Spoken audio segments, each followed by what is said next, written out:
Hello aspirants, welcome back. Welcome to the pioneer academy SSC. इस session में आज हम लोग हमारे इंग्लिश ग्रामर के कुछ ऐसे नॉन और अननोन फैक्ट्स का डिस्कशन करेंगे जिनका हमारे कॉम्पिटिटिव एग्जाम्स में जिनसे रिलेटेड क्वेश्चंस पूछे जाते हैं। तो अक्सर हम लोगों ने पढ़ा है कि टू के बाद में फर्स्ट फॉर्म का यूज किया जाता है। बचपन से इस कॉन्सेप्ट को हम रटते हुए आए हैं। लेकिन आज मैं आपको कुछ ऐसी सिचुएशंस बताऊंगा जहां पर टू के बाद में भी आईएनजी फॉर्म का यानी वी आईएनजी का यूज किया जाता है। आखिर वो कौन कौन सी सिचुएशंस है, अगर मैं यहां पर बात करूं तो देखो, कुछ ऐसी एक्सप्रेशन आप लोगों को बता रहा हूं। Look forward to. Look forward to होता है किसी व्यक्ति किसी चीज का बेसब्री से आप इंतजार कर रहे हो। Look forward to, addicted to, habitual to,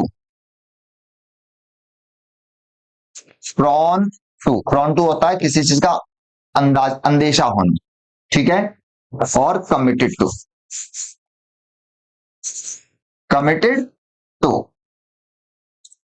ठीक है। With a view to, with a view to, ये वो एक्सप्रेशंस हैं जिसके बाद अगर आपने V1 लिखा तो सेंटेंस होगा रॉन्ग। इसके बाद आपको वी आईएनजी का यूज करना होगा। टू होने के बाद भी, टू के बाद में भी आपको वर्ब की आईएनजी फॉर्म का आपको यहां पर यूज करना पड़ेगा, ठीक है।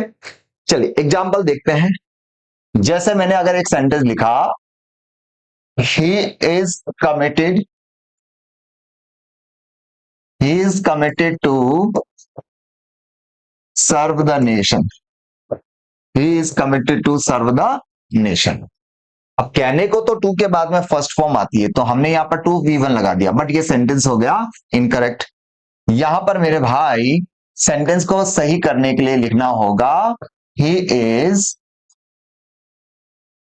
Is committed to serving the nation, he is committed to serving the nation. ये सेंटेंस कुछ इस तरीके से यहां पर सही हो जाएगा। He went to America with a view to doing a PhD, doing a PhD। वो पीएचडी करने के पॉइंट ऑफ व्यू से के उद्देश्य से, विद अ व्यू टू होता है के पर्पज से, पीएचडी करने के पर्पज से वो अमेरिका गया। तो यहां पर आप देख सकते हैं विद अ व्यू टू आ गया। टू के बाद में यहां पर आईएनजी फॉर्म जेरंड का यूज किया जाएगा, ठीक है। इसी तरीके से अगर मैं कहूं कि I am looking forward to see you soon।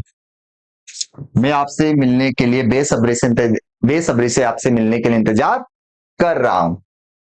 तो अब हिसाब से तो लुक फॉरवर्ड टू के बाद में सी वर्ब की फर्स्ट फॉर्म आ गई, बट ये सेंटेंस है इनकरेक्ट। इसको सही करना होगा। हम इस तरीके से लिखेंगे, I am looking forward to, see नहीं आएगा, अब आएगा सीइंग यू सून। मैं आपसे मिलने के लिए बेसब्री से आपसे मिलने के लिए इंतजार कर रहा हूं। तो यहां पर लुक फॉरवर्ड टू के बाद में आईएनजी का यूज कर दिया जाएगा।